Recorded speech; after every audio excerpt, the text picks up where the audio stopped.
नमस्कार, मी विनोद घाडगे. एबीपी माझाच्या या विशेष कार्यक्रमात तुमच्या सगळ्यांचं अगदी मनापासून स्वागत.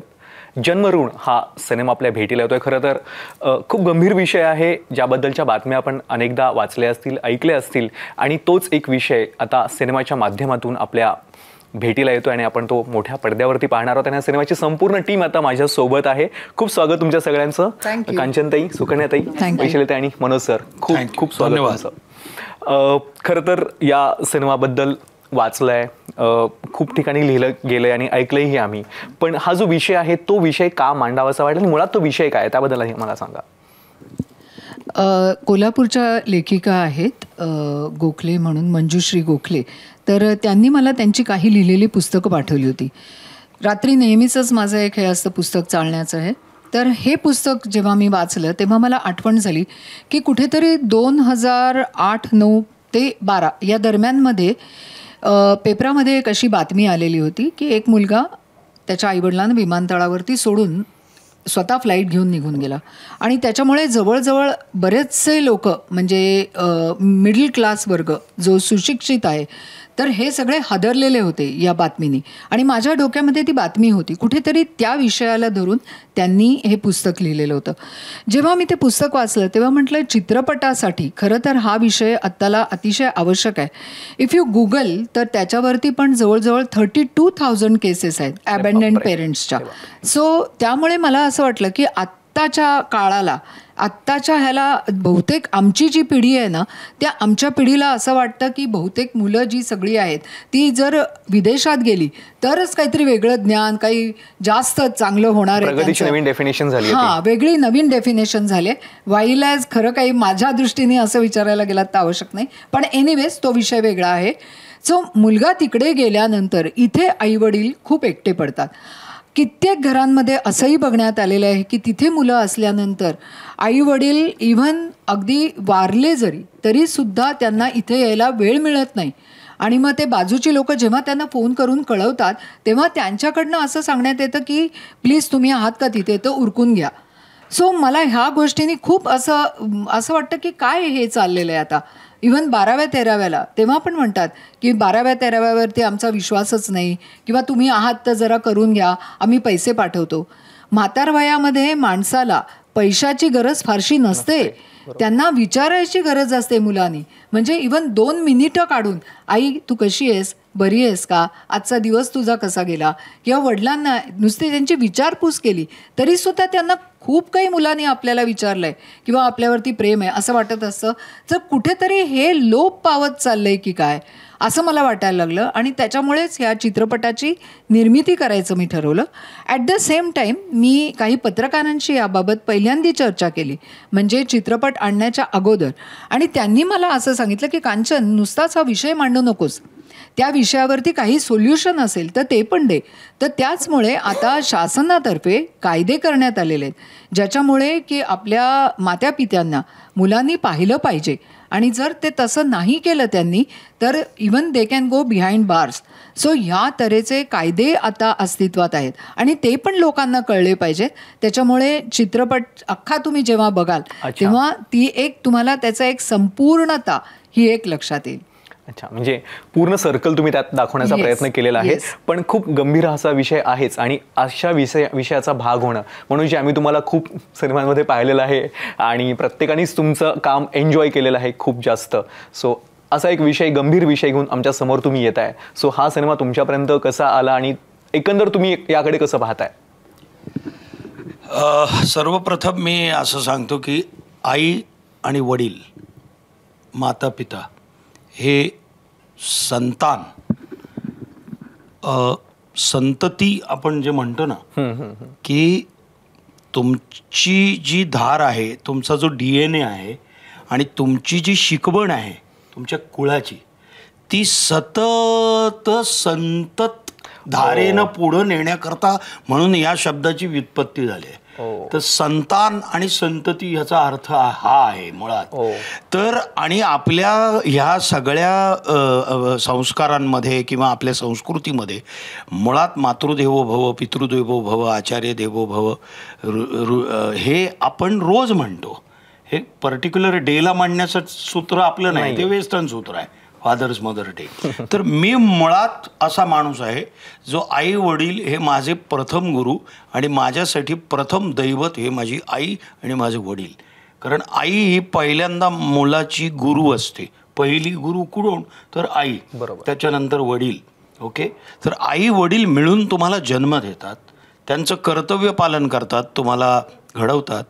आणि म्हणून माझ्या संस्कारात ते असल्यामुळे मला असं वाटतं की आई वडील ही दैवत आहेत आणि त्यांची प्रतारणा करणारी माणसं ही जर समाजात जन्मली तर समाज जो आहे ना आपला, इतकी वर्ष, हजारो वर्ष परंपरेनुसार जो समाज बनला आहे, जी कुटुंब पद्धती बनली आहे, ती कुठंतरी भले आपण या युगात, नव्या युगात परसरतोय, मायक्रो मिनी पद्धतीची कुटुंब पद्धती झाली, तरी माणसाचं स्पंदन हरवता कामा नये, माणसातला ओलावा हरवता कामा नये. आणि तो ओलावा कुठंतरी हरवला आहे अशी ही स्टोरी, ही कथा वाचून जेव्हा माझ्याकडे आली आणि मला तिने सांगितली, तर मला असं वाटलं की एक कलाकार म्हणून माझं एक कर्तव्य आहे की प्रत्येक गोष्ट ही फक्त पैशासाठीच होते अशातला भाग नसतो. तर कांचनबरोबर मी काम केलं आहे, दामिनी, बंदिनी आणि खूप अधिकारी ब्रदर्सच्या सिरीज पण केल्यात मी. त्यामुळे माझ्यासाठी अधिकारी ब्रदर्स किंवा कांचन अधिकारी हे नवीन नव्हते. आणि कांचन ही जेव्हा कथा घेऊन आली मला आवडली की हे काहीतरी भाष्य करणारी अशी ही कथा आहे. आणि नुसतं भाष्य नाही आहे, तर माणसाला आतून पिळवटून काढेल आणि माणसाला विचार करायला लावेल, कुटुंब प्रमुखांना, आईवडिलांना, संतानाला, मुलांना, मुलींना, की ओ माय गॉड, असं होऊ शकतं, असं घडत असतं, असं घडेलही आणि असं कुठंतरी घडतही असेल. तर अशा तिन्ही काळांमध्ये ही घटना घडू शकते, काहीतरी होऊ शकतं. आणि त्याचं त्यांना ती तळमळ, त्यांना ते दृश्य जर बघितल्यानंतर काही शिकवण जर देता आली, याच्यातनं काहीतरी देता आलं समाजाला, अशा प्रकारचा बोधात्मक आणि काहीतरी टोचण करणारा किंवा ज्याला म्हणतो पराणी लावणारा असा हा चित्रपट आहे. त्यामुळे मला असं वाटतं तो ह्या पिढीने सुद्धा पाहावा, आईवडिलांनी सुद्धा पाहावा. आणि असा चित्रपट, अशी कथा, हा जर ह्या चित्रपटात काम केलं तर माझा तो, मला वाटतं, धर्म आहे, एक कलाकार धर्म ज्याला आपण म्हणतो, म्हणून मी हा चित्रपट केला. क्या बात आहे. खरं तर खूप गरजेची गोष्ट होती ही. आणि जसं मनोज सर म्हणाले की ती पिराणी लावणं गरजेचं आहे, लोकांपर्यंत पोहोचणं गरजेचं आहे आणि मुळात हा विचार लोकांनी करणं गरजेचं आहे. पण जसं यांनी सांगितलं सुरुवातीलाच की 2008मध्ये जेव्हा ही घटना घडली तेव्हा समाज धास्तावला होता, धडकी भरली होती. आज जवळपास 14 वर्षानंतर आपण जेव्हा पाहतो ना, तेव्हा ते सवयीचं झाल्यासारखं वाटतंय. म्हणजे अशा बातम्या रोजच येत आहेत. सो हे आपण कुठे चाललोय, काय वाटतं? म्हणजे आईबाबा आहेत ते आपले, तरीही ही एवढे इमोशन्स का मरतायत, काय वाटतं? नाही, आता काय झालं माहिती आहे, मला असं वाटतं की आई वडील आणि मुलगा हे दोघेनं सॉर्टेड झालेत आपले आपले. अच्छा. कारण आजकाल मी माझ्या आजूबाजूला बघते, आईवडीलही तरुण असतात, मुलंही तरुण असतात. आईवडिलांनी वाटत असं फार त्यांच्यात आता गुंतायला नको, त्यांना पंख दिलेत ते उडत आहेत. आणि ते शनिवार रविवार एकत्र येतात, छान गप्पा गोष्टी करतात, एकत्र जेवतात, आईवडील वेगळे राहतात, मुलगा आणि सून वेगळी राहते. इतकं त्यांनी स्वतःला हे करून घेतलेलं आहे. पण पुढे जाऊन विचार केला तर एकमेकांसाठी आहोत ना आपण, मग ते कुठेतरी एकत्र पण पाहिजे ना. पण ते मला असं वाटतं पालकांनी सुद्धा स्वतःला सावध करायला पाहिजे की जसं तुम्ही मुलांना सांगितलं स्वतःच्या पायावर उभं राहा, तसं पालकांनी सुद्धा स्वतःच्या पायावर उभं राहिलं पाहिजे. त्यांच्यावरती अवलंबून राहता कामा नाही, भावनिकदृष्ट्यासुद्धा आणि फिनॅन्शियलीसुद्धा, की त्यांच्यावर आता अवलंबून राहायचं नाही, त्यांनीसुद्धा शिकलं पाहिजे. किंवा स्त्रियांनीसुद्धा मला नाही पाहिजे त्यातलं काही कळत, हे सगळं बघतात असं न करता तुम्हीसुद्धा त्याच्यात लक्ष घाला. किंवा त्यांच्यानंतर हे सगळं तुमचं आहे तर तुम्हाला माहिती असलं पाहिजे. मग तिथे गायण उडते आणि मग तेव्हा आपण मुलांचा आधार घेतो आणि मग मुलं आपल्याला कशी फसवतात हे आपल्या आजूबाजूला घडत असतं सगळं. त्यामुळे स्त्रियांनीसुद्धा ह्याच्यावरती सतर्क, सावध राहायला पाहिजे आता, की हे बदल, आणि हे बदल होत चाललं आहे, ते एकाने बदलून होणार नाही आहे. त्यामुळे आपणही स्वतःला ह्या जो स्पीड लागला आहे एक जीवनाला, त्याच्यामध्ये आपण स्वतःला सुधारलं पाहिजे. जसं तर माझ्या काही माझ्या मैत्रिणी म्हणतात सोशल मीडियाबद्दल आम्हाला काय माहिती नाही, आम्ही त्याच्यात नसतोच. पण तसंही करून चालणार नाही. तुम्हाला तुमच्या मुलांबरोबर जर मैत्री करायची असेल, त्यांच्या मनात शिरायचं असेल, तुम्हाला सोशल मीडियाबरोबर मैत्री करायला पाहिजे. किंवा त्याच्यावर काय चाललं आहे, त्यांचे विचार काय आहेत. काही काही जण मी बघते की मुलं आईवडिलांना ब्लॉक करतात आपल्या फेसबुकवरनं किंवा आपल्या सोशल मीडियावरनं ब्लॉक करतात. तर ते करायला लागतं का मग नाही आहे. त्या मुलांनुसार तेवढाच फ्रीडम, तेवढाच मोकळेपणा वाटला पाहिजे तुमच्याबद्दल की नाही माझ्या आईने बघितलं ना, बाबांनी बघितलं तरी ते काही म्हणणार नाहीत. फार फार तर माझ्याशी बोलतील की तू असं का टाकलंस, तर मी सांगेन त्यांना माझे विचार काय आहेत. त्यांचे विचार काय आहेत हे मुळात तुम्हाला कळलं पाहिजे. तेवढी तुमची मैत्री असली पाहिजे. सगळंच त्यांचं चुकतंय का, तर सगळं चुकत नाही आहे. काही गोष्टी पालकांच्याही चुकतात. मग त्या चुका सुधारण्याचं धैर्यसुद्धा पालकांनी दाखवायला पाहिजे की हा माझा विचार जरा चुकला होता. कारण आता काय ना, म्हणजे आमची पिढी म्हणू किंवा आमच्या आधीची पिढी म्हणू, त्यांच्यापुढे प्रलोभनं, स्पर्धा ही फारशी नव्हती. पण आताच्या काळात स्पर्धा खूप आहे. आता रोज स्वतःला सिद्ध करायचं आहे तुम्हाला, तरच तुमचा जॉब राहू शकतो. म्हणजे संपूर्णतः त्या मुलांची बाजू चुकते का, तर तसंही नाही आहे. म्हणजे आमचं शिक्षण हे जर काही हजारात झालं असेल तर आमच्या मुलांचं शिक्षण हे काही लाखात होतं आहे. बरोबर. त्याच्यासाठी आम्ही स्वतःला तयार करतोय. तसंच मुलांना सुद्धा तयार केलं पाहिजे मानसिकदृष्ट्या आणि फिनान्शियली पण. की काही वेळेला असं म्हणतं नको हे आजार येते तिकडे नको सांगू, मग त्याला ते टेन्शन येईल. नाही, तुम्ही त्याला तसं घडवा. आता हे माझ्याकडचं उदाहरण, माझी आता 2 दिवसापूर्वी सिरियस होती, तिला ICUमध्ये ठेवलं होतं. जेव्हा ती नॉर्मल आली तेव्हा माझ्या मुलीला मुद्दामून फोन लावला. ती 7 समुद्रापलीकडे आहे. मी तिला सांगितलं, ती म्हणाली ते एकदम डोळ्यात पाणी आलं. म्हणलं रडायचं नाही, आजी तुला दिसतेय. ही मनाची तयारी तुम्ही केली पाहिजे मुलांच्या. त्यांना सुद्धा तुम्ही कणखर बनवलं पाहिजे. म्हणजे आलेल्या कुठल्याही संकटाला तुम्ही तोंड देऊ शकता. आज परदेशात गेलेला माणूस भारतामध्ये स्वतःची एक जागा तरी ठेवतोच आहे ना. बरोबर. का ठेवतायत? त्यांना कुठेतरी ती भीती आहेच ना की इतर देशांमध्ये चाललं तसं कदाचित त्या देशातून मला हाकलवून लावलं तर मला माझ्या स्वतःच्या देशात माझी जागा पाहिजे. आज प्रत्येकाचं इथे फ्लॅट आहे. का आहे? म्हणजे त्यांनाही कुठेतरी ती भीती आहेच. तर तेवढं जर तुम्ही मुलांना बनवलेत ना तेवढं कणकं, तर तुम्ही स्वतःसुद्धा बनलं पाहिजे. तर त्यांना जे उडण्याचं बळ तुम्ही दिलेत ना, तर तुम्ही सुद्धा स्वतः तेवढं तयार पाहिजे मनाने. तुम्ही त्यांच्यावर अवलंबून राहता कामा नाही आहे. आणि जर त्यांचं चुकलं, ते त्यांनी जर तुम्हाला फसवलं, तर त्याच्यासाठी तुम्ही त्यांच्या विरोधात उभं राहिलं पाहिजे. हेही याच्यातून शिकायला मिळतं. तर तुम्हाला कायद्याचं ज्ञानही असलं पाहिजे की माझ्यासाठी माझ्या सरकारने काय काय केलेलं आहे ह्याचं तुम्हाला ज्ञात असणं गरजेचं आहे असं मला वाटतं. त्याची तुम्ही ओळख करायला पाहिजे, ओळख करून घ्यायला पाहिजे. तर हे मला वाटतं सगळं आपल्या दृष्टीने सोपं होईल. पण प्रत्येक वेळेला पुढच्या पिढीला दोष देऊनही चालणार नाही की ती संपूर्णतः तुमची पिढी चुकीची आहे का, तसंही नाही आहे. तर त्यामुळे दोन्ही बाजूनी व्हायला पाहिजे असं मला वाटतं. अच्छा, मग तुम्ही खूप वेगळा विचार मांडताय. कारण पुढचा आहे तो, आत्तापर्यंत आपण जे ऐकत आलोय, पाहत आलोय, हे आहे की म्हातारपणामध्ये पूर्ण जबाबदारी ही मुलांनी स्वीकारली पाहिजे, त्यांनी सांभाळलं पाहिजे. हे ट्रॅडिशनल आत्तापर्यंत चाललंय. तुमचा विचार थोडासा वेगळा आहे की त्यांनी स्वयंपूर्ण होणं गरजेचं आहे. प्रश्न सॉर्टेड असण्याचा नाही, प्रश्न आहे की जबाबदारी नाकारण्याचा. सो त्याबद्दल तुम्हाला काय वाटतं? कारण थेट जर जबाबदारी नाकारली जात असेल आणि अचानक नाकारली जात असेल आणि पूर्ण जर आईबाबा त्या परिस्थितीत नाही आहेत, तर तेव्हा नाही, ते तर आहेच. म्हणजे ते आता आजूबाजूला आपण बघतोच की 2 भावंड असतील, त्यातला एक भाऊ जबाबदारी पूर्णपणे नाकारतो आणि एकच भाऊ करत असतो. हे आपण अनेक वेळा बघतो. पण त्याच्यासाठी सुद्धा मला असं वाटतं की आजकाल आपल्याकडे ना ह्याने मगाशी एका मुलाखतीमध्ये खूप छान सांगितलं होतं की आपल्याकडे 4 आश्रम आहेत खरं तर. आणि आता एक 5वा वृद्धाश्रम नावाचा एक नवीन आश्रम आलाय. तर त्याला आपण जवळ करायला पाहिजे. त्याचा बाऊ करता कामा नये. वनं राहिलेली नाही आहेत की त्याचा आपण बाऊ करता कामा नये असं मला वाटतं. की हे काय वृद्धाश्रमातच टाकलं मुलांनी, याचा बाऊ करू नका. ते स्वीकारायला शिका. आणि असं नाही की वृद्धाश्रम म्हणजे सगळे वाईटच आहेत. आता बरेचसे वृद्धाश्रम खूप चांगले आहेत किंवा काही कॉम्प्लेक्स आहेत ते खूप चांगले आहेत की जिथे सिनियर सिटीजन, ज्येष्ठांकरता खूप सोयी केलेल्या आहेत.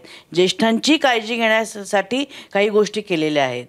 तर आता जे झालं आहे, जे घडून गेलं, तर दुःख न करता आलेल्या गोष्टीला हसतमुखाने तोंड देणं हे गरजेचं आहे. की त्याच्याकरता आता मार्ग उपलब्ध आहेत, पण ते आपण स्वीकारायचे की नाही, आपण त्याच्यापासून लांब पळतो. काही जणांना ही लाजही वाटते की म्हणजे मी असे संस्कार केलेत की माझ्या मुलावर. असंच नसतं. त्यांचेही काही प्रॉब्लेम असतात. कदाचित ते आईवडिलांपुढे सांगू शकत नसतील. कदाचित ते इथे परत येऊन किंवा कुठेही म्हणजे इथेच असू शकतात, पण ते सांगायला सुद्धा कदाचित त्यांना कठीण जात असेल. तर ह्या गोष्टींना आपण जवळ केलं पाहिजे आता असं मला वाटतं. खूप महत्त्वाचं बोलताय. पण एक मला मुद्दा इथे मांडावासा वाटतो की कसं आहे माहिती आहे का, कोणालाही अवलंबून राहायला आवडत नसतं. आज मलाही माझ्या 2 पायांनी चालायला आवडणार, मला कोणीतरी व्हीलचेअरमध्ये घातलेलं मला स्वतःला पण नाही आवडणार. सो जोपर्यंत आपल्याच्याने होतं आहे किंवा आपलं आपण करतो आहे किंवा हे असतं. परत दुसरी महत्त्वाची गोष्ट कशी असते की आईवडिलांना प्रत्येकाला अशी एक इच्छा असते की ज्या काही याच्यातून मला जावं लागलं, कठीण प्रसंगातून म्हणा किंवा काय म्हणा, ते माझ्या मुलाला जायला लागू नये आणि ह्याच्याचसाठी प्रत्येक आईवडिलांची धडपड असते. तर त्यामुळे आईवडील पण मध्ये एक समर्थता ठेवतात. फक्त एकच मुद्दा उरतो की बाबा मुलांनी ख्याली खुशाली विचारावी, एक प्रेमाचे 4 शब्द ओलावा असावा आणि जेव्हा गरज पडेल, जेव्हा अगदी खरी गरज असेल तेव्हा मुलांनी आपल्यासाठी उभं राहावं. बस या एवढ्या माफक अपेक्षांमध्ये मला असं वाटतं की आजकालचे ज्येष्ठ आहेत, नाहीतर प्रत्येकजण आपापलं फ्रेंड सर्कल असतं, प्रत्येक जणाला आपापले मित्र आहेत, आपापल्या छंद आहेत, असे विविध गोष्टी आपण ह्याच्यामध्ये बघतो. बेसिकली हा जो जन्मऋण हा चित्रपट जो आहे त्याच्यामध्ये हिचं कॅरेक्टर आहे ते कुठेतरी जाऊन पुढे कणखरपणे उभं राहून ती नवऱ्याला साथ देते. ती म्हणते की जर तो तसा वागत असेल तर तुम्ही त्याच्या विरुद्ध FIR केली पाहिजे. आणि ह्याच्यामध्ये कुठेतरी अर्जुनाला जे श्रीकृष्णाने उपदेश दिलेला आहे तो तिच्या तोंडून तिथे आम्ही दिला गेलेला आहे की बाबा हे जे समोरचे जी लोक आहेत ती जर अधर्माने वागत असतील तर तू त्यांच्या विरुद्ध उभा ठाकणार, तर हे धर्माचंच आहे लक्षण, तू त्यांच्या विरुद्ध उभा ठाकला पाहिजेस कारण की ते अधर्माने वागतायत. सो एक मी म्हणेन असा एक सर्वांगाने आणि ह्याच्यामध्ये मुलाची बाजू पण मी मांडलेली आहे. इन द एंड जेव्हा मुलगा म्हणतो काय त्याची बाजू आहे ती पण म्हटलं लोकांच्या समोर आली पाहिजे. सो असा एक सर्वार्थाने असा एक चित्रपट मी लोकांसमोर सादर केलेला आहे. अच्छा, पण मी परत येतो तुमच्याकडे की तुमचे कॅरेक्टर हो काहीतरी बोलण्यासारखं वाटतं कारण जे कॅरेक्टर तुमचं सांगतंय आणि जे सुकन्याताई बोलतायत यामध्ये फरक वाटतो तुम्हाला? नाही. ओके. कारण शेवटी तीच नवऱ्याला तयार करते. उलट नवरा असं म्हणत असतो की नको आपलंच मूल आहे जाऊ दे, पण तरीसुद्धा नेहमी आई शिक्षा करते ना आणि तीच जवळ करते. ही शिक्षा केल्यानंतर आईला रात्रभर झोप लागत नाही, ती सॉरी म्हणते शेवटी त्याला जवळ करून. तर तसंच आहे हे की शेवटी तीच खणखरपणे उभी राहते. त्यामुळे मला जे म्हणायचं आहे, पण हे झालं माझं वैयक्तिक मत, अजून कोणाची काही मतं असू शकतात वेगवेगळी की त्या सिच्युएशनप्रमाणे मतं बदलू शकतात असं मला वाटतं की प्रत्येकाचे कारण मी स्वतः माझ्या गोकुळात राहिलेली असं मला वाटतं. माझ्या माहेरी काय सासरी काय की सगळे आम्ही एकमेकांना बांधून आहोत, लांब असलो तर एकमेकांना बांधून आहोत. तर त्याच्यामुळे कदाचित मला ती सिच्युएशन नाही मला ते जावं लागणार की लेक लांब असले तरी माझे भाचे आहेत मला सांभाळणार, असंही असू शकतं. त्या सिच्युएशनमध्ये काय काय आपण कसं वागतो त्याच्यावर अवलंबून आहे. तर असं मला वाटतं, हे वैयक्तिक मत आहे माझं. पण ह्या भूमिका पण माझी तशीच आहे की ती खूपच आधी लेकासाठी सगळं काही करत असते, लेकासाठीच ती नवऱ्याला तयार करते की नाही त्याचा एवढा हट्ट आहे ना आपण पूर्ण करूया. शेवटी ती आई आहे. पण जेव्हा लेक फसवतो तेव्हा मात्र त्याच्या विरोधात पण उभी राहते. आणि हे आपण वेळोवेळी बघत आलो आहेत, समाजामध्ये सुद्धा बघत आलो आहेत, चित्रपटांमध्ये सुद्धा बघत आलो आहेत की ती आईच शेवटी उभी राहते की आपलं मूल चुकलं त्याला शिक्षा पण आईच देते, अशी ती आहे. Mother India. वैशालीताई, हा सगळा प्रवास आणि ह्या सिनेमाची ही गोष्ट जी आहे ती म्युझिकली तुम्हाला प्रेझेंट करायची होती, तुमच्या संगीतातून ती मांडायची होती. सो त्याबद्दल? करेक्ट आहे. ही सगळी गोष्ट म्युझिकली प्रेझेंट करायची होती आणि आत्ता हे सगळे इतकं भरभरून बोलतायत, पण तू चित्रपट बघ, न बोलता या दोघांनी ज्या काही इमोशन्स पास ऑन केले, येस, तीच फ्रेम मला कंचनजींनी दाखवलेली. यांच्या म्हणजे फिल्म ऑलरेडी झालेली आणि शी वॉन्टेड अ सॉन्ग, एक गाणं जे या चित्रपटाबद्दल सांगेल. आणि या दोघांची ती फ्रेम मी बघितली आणि स्टोरी सांगितलेलीच कंचनताईंनी. म्हटलं ये बात. आणि कंचनजींचा एक स्वभाव आहे, त्यांना गाण्यात जे साधारण गाणं त्यांना त्यांच्या डोक्यात आधी जे तयार होतं, काही रँडम शब्द सुचत असतात त्यांना, त्या लिहून काढतात आणि मग ते मला दाखवतात की बघ मला ना साधारण या शब्दांभोवती गाणं असावं, ह्या इमोशन्स गाण्यात आल्या पाहिजेत. आणि असंच एक लाईन त्यांनी मला दिली आणि तिथून गाणं सुरू झालं, आज अंगाई झाली अबोल. आणि आत्ता पडद्यावर ही दोघं जणं टॅक्सीमध्ये बसलेली ही जी फ्रेम मी बघितली की ती अंगाई अबोल आणि अत्यंत हळवी, आणि हे सगळं या बाई ज्या एवढा भरभरून आत्ता बोलतायत त्याच्यातनं न बोलता सगळी ही इमोशन्स त्यांनी ज्या तऱ्हेने स्क्रीनवर आणले आहेत, उफ. तर तिथून गाणं सुरू होतं. आणि मग 2 पिढ्यांमधलं वैचारिक अंतर आणि स्वप्नांमधलं अंतर, हे या दोघांच्या मनातल्या स्वप्नांचा लढा आहे. त्याला काय वाटतं आहे आणि त्यांना काय वाटतं आहे, आणि मग ती स्वप्न दोघांची इतकी दूर जातात, त्याच्यात नात्याचं काय होतं. आणि हे सगळं जर का गाणं आलं आहे तर त्या गाण्यामध्ये हे आलं पाहिजे असा अट्टाहास होता. आणि देवकृपेने या सगळ्या सिच्युएशनला साजेसे शब्द आले आणि गाणं घडलं. तर मी चित्रपट बघितलेला आहे, सो मला फार आनंद आहे की एक उत्तम कलाकृतीमध्ये माझा सहभाग आहे, सांगीतिक सहभाग आहे. आणि खूप उत्सुक आहे मी. 22 तारखेला हा लोकार्पण होणार आहे चित्रपट, ही इमोशन लोकार्पण होणार आहे. तर वाट बघतोय की कशा तऱ्हेने आमचा सुज्ञ दर्शक या विषयाला रिस्पॉन्ड करतोय. पण काही प्रोजेक्ट्स, एक गीत पण तिनेच लिहिलेलं आहे, हो. संगीतबद्ध पण तिनेच केलेलं आहे. आणि सुदेशजी, म्हणजे काय होतं, अशी मातब्बर मंडळी असली ना की एक टेन्शन, किंवा असं मी म्हणेन की त्या योग्य आवाज, आणि मग यांच्या योग्य आवाज काय, कारण ही दोघं पडद्यावर जे दिसले आहेत ना, त्या इमोशन्सना सादर करणारा आवाज पाहिजे होता. आणि मग कंचनजी म्हणाल्या की आईबाबांचं गाणं आहे हे, आईबाबांच्या इमोशन्सना सादर करणारं गाणं आहे. तर मग सुदेश भोसले, आणि सुदेश भोसलेनी जी जादू केली आहे गाण्यात, आहा हा. So I am very happy की माझ्याकडनं एक निर्मितीचा आनंद असतो ना, तो आय एम व्हेरी हॅपी की आय कुड एन्जॉय दॅट. आणि कंचनजी पण बऱ्यापैकी हट्टी आहेत की जोपर्यंत नाही हे नाही असं सगळं चालू असतं, पण त्याच्यातनंच कुठेतरी आमची जी सिटिंग्स होतात ना आमच्याकडे, जेव्हा मी वैशालीला सांगते तेव्हा वैशाली येताना बरंच काय काय माझ्यासाठी घेऊन येते, चिवडा, लाडू, चकल्या वगैरे असं. मग आमची सिटिंग मस्तपैकी रंगते, आम्ही मस्त जेवतो बिवतो. सर ती प्रोसेस जी आहे बेसिकली त्याच्यामध्ये कुठल्या इमोशन्स मला अपेक्षित आहेत किंवा शब्द कुठले साधारण अपेक्षित आहेत हे मी एक असं हे करून ठेवते. आणि ते मीटरमध्ये बांधणं हे सगळं काम अर्थातच वैशालीचं असतं. आणि ह्या सिच्युएशनला साजेसं असं तिने इतकं सुंदर म्हणजे त्याची रचना केली. हिचं तर खरंच म्हणजे इमोशन्सच्या बाबतीत मी म्हणेन की ह्या चित्रपटामध्ये एकदाही तिने ग्लिसरीनचा वापर केलेला नाही आहे.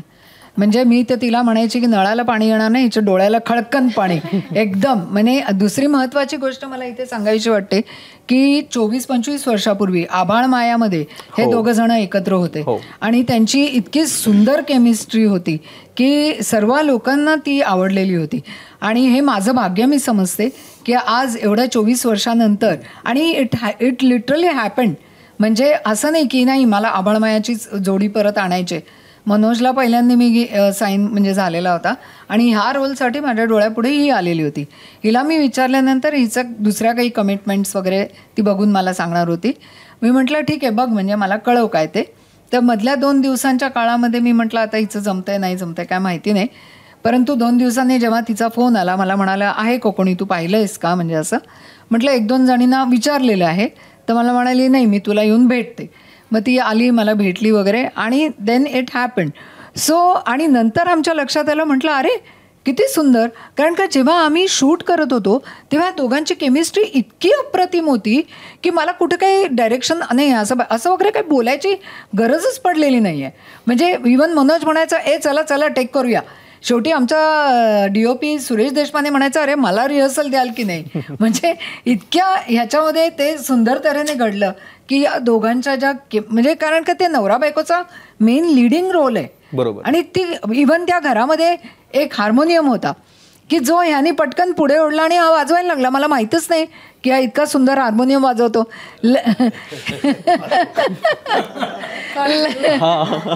लगेच कन्स्युमेंट केली त्या पुढच्या सीनमध्ये. म्हटलं हा हार्मोनियम वाजवते, ही आतमध्ये किचनमध्ये ढोकळा वगैरे करत असते. यांनी तिकडनं प्रिये पहा वगैरे गाणं वाजवायला सुरुवात केल्यावरती सांगायची गरजच नाही पडली. लगेचच तिने ते गाणं असं उचलून ते बोलत बोलत गात गातच ती आली. निघात नाही चांगली. तो उत्तम पेटी वाजवतो आपले गंमत म्हणून असं नाही पण हा माईक मराठी घरामध्ये प्रत्येक घरामध्ये जवळजवळ हार्मोनियम हा असतोच आणि कुठल्या ना कुठल्या तरी कलेचा नाद बरोबर हा त्या मराठी माणसाला असतोच. त्यामुळे काही असं कुठे शिकायला नाही गेलो. माझे वडील कीर्तनकार होते त्यामुळे घरात ऐकून ऐकून आपलं कानसे नव्हतं मी, म्हणून मी आपलं वाजवण्याचा प्रयत्न केला. मी तिला सांगितलं डबिंगमध्ये की अरे कुठल्या तरी संगीतकाराला नीट वाजवायला सांग. म्हणे नाही तूच वाजव. अरे म्हटलं फॉलीवाले करतील. नाही नाही नाही ती पेटी तूच वाजव. अरे म्हटलं बरं ठीक आहे आता वाजवतो. पण ते खूप म्हणजे कसं असतं की काय काय element film making is definitely हे दिग्दर्शकाचं माध्यम आहे, एडिटरचं माध्यम आहे, लेखकाचं माध्यम आहे, पण इट्स अ टीमवर्क. कारण सांघिक कला आहे ती आणि याच्यामध्ये सगळ्याच कला संगीत असेल, नृत्य असेल किंवा शिल्प असेल किंवा अभिनय असेल अशा सगळ्याच कलांचा संगम असतो. ओके त्यामुळे आपलं ते घडून जातं. कारण शेवटी तुम्ही त्या सोलला त्या आत्म्याला पकडण्याचा कुठेतरी प्रयत्न करता त्या काय पात्राच्या, तर ते घडतं आपोआप घडत जातं. जसं हिला सांगावं लागत नाही की बाबा ते कुठून तरी गरम केलं तर असं पदरानं घरच्या स्त्रिया ह्या अशा पकडतात तसं हळूच आणून देते. तर तिचं ती सहजता ही ऑब्झर्वेशनने येते आणि आपल्या वातावरणात ते घडत असतं. म्हणून ते जमलं मला. असं काही फार मी काय उत्तम पेटीवालक वगैरे नाही आहे पण नाही पण खरंच छान. म्हणजे ते सीनला कसं एक पोषक वातावरण निर्माण होतं की जे घरातले सीन आहेत ते घरगुती. ते आम्ही तेवढ्यासाठी खास दापोलीला शूटिंग केलं. आम्ही तिकडे 15 दिवस राहिलेलो होतो आणि मी असं म्हणेन की तिकडचा जे म्हणजे निसर्ग आहे अक्षरशः म्हणजे निसर्गाची उधळण आहे तिकडे. ते सुंदर सुंदर रंग आहेत. अगदी शालू नेसल्यासारखा तिकडे आपल्याला नारळी पोपळीची झाडं आहेत. त्याच्यानंतर समुद्र आहे निळाशार, आकाश निळाशार, तपकिरी रंगाची वाळू आहे. इतकं सुंदर चित्रण झालंय ना त्याचं. जेव्हा की ड्रोन शॉट्स घेतो आपण तेव्हा सुद्धा ते इतके मस्त नैसर्गिक यांनी नटलेले असे मला ते तिथे मिळाले. तसंच आम्ही T2 इंटरनॅशनलवरती मला ह्याचा खास या चित्रपटाचा आत्मा जो आहे तो तिथला आहे एअरपोर्टवरचा. तर त्याच्या परमिशन्स म्हणा किंवा तिथे शूटिंग करण्यासाठीचे जे काही इट वॉज क्वाईट अ खर्चिक मॅटर. पण तरीसुद्धा मी म्हटलं की नाही आपण ह्या चित्रपट करायला घेतलाय ना म्हटल्यानंतर मग ह्या गोष्टींचा विचार नाही करायचा. प्रत्येक ठिकाणी मी मॅक्सिमम रिअल लोकेशनला प्राधान्य देते कायमच. कारण का ती बोलते. ते लोकेशन पण स्वतः बोलकं असलं पाहिजे. त्याच्यामुळे आम्हाला तिथलं जे घर मिळालं ना ते पण फार सुंदर होतं दापोलीतलं. तसंच T2वरचं पण शूटिंग छान झालं. बाकीचे पण इतर लोकेशन्स मुंबईतले भरपूर होते ते पण फार सुंदर मिळाले. आणि बेसिकली ह्या सगळ्या गोष्टी अभिनय म्हणशील तर लोकेशन्स म्हणशील तर गाणं म्हण बाकीच्या सगळ्या गोष्टींनी तो जेव्हा एकंदरीत सिनेमा जेव्हा नटतो तेव्हा ती कला एक सांघिक येते. त्यामुळे ती सगळ्या दृष्टीने जेव्हा त्याचा एक हे होतो तेव्हाच ती कलाकृती अशी फुलून येते. आणि मला असं वाटतं ह्या चित्रपटाच्या बाबतीत खास करून ती तशी फुलून आलेली आहे. नक्कीच आली असेल. कारण ज्या पद्धतीने तुम्ही सांगताय छान कलाकार मंडळी आहेत. वैशाली गाणं खूपच सुंदर झालं आहे आणि अर्थात खरंच आणि इथे लगेचच आपल्याला लाईव्ह त्याचा रिॲक्शन मिळाली, कमेंट मिळालेलीच आहे. सो खरंच खूप अपेक्षा आहे त्या सिनेमाकडून. कारण हा विषय तितका छान आहे. म्हणजे गंभीर विषय आहे पण तुम्ही त्या पद्धतीनं मांडलेला आहे आणि हा लोकांपर्यंत पोहोचेल. लोक भरभरून प्रेम करतील. 22 मार्चला हा चित्रपट ऑल ओव्हर महाराष्ट्र प्रदर्शित होत आहे.